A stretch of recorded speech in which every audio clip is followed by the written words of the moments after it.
Ibikono vyo gutamwo imicafu itandukanye biragwiriye muri komine Mukaza, mugihe muri komine Muha ivyo bikono bitaboneka. Imvo nuko muri komine Mukaza ariho hakorera amashirahamwe atandukanye, urudandazwa n'ibindi. Ivyo bigatuma vyoroha kuronka aho udodora mu ntumbero yo kurondera ivyo bikono bitabwamwo imicafu.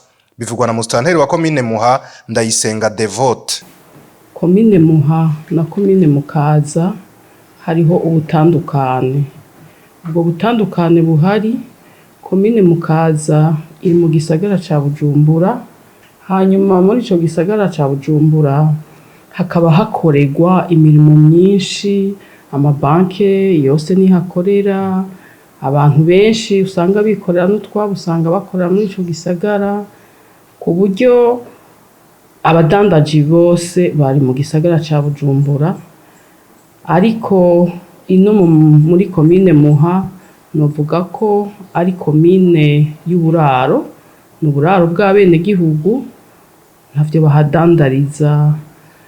Bisigura yuko twebwe kuja gusaba abenegihugu tubabwira ngo bagure ibikono ntivyoroha gusumba nk'uja kubisaba abadandaza. Nico gituma mubona ibikono atabihari.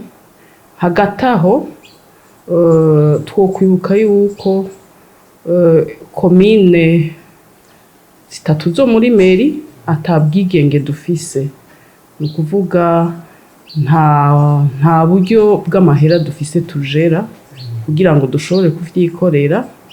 Nivyo dusaba, ariko kandi nibaza ko bizohava bikunda mu gihe tworonka uburyo tuja turakoresha ivyo twobikora. Musitanteri wa komine Muha agasaba abagira neza n'abavuka komine kubafasha kuronka ivyo bikono bitabwamwo imicafu. Mu kurindira, Ndayisenga Devote asaba abenegihugu kuza baratwara imicafu, kuyita mu mifuko batamwo imicafu itandukanye aho babaye.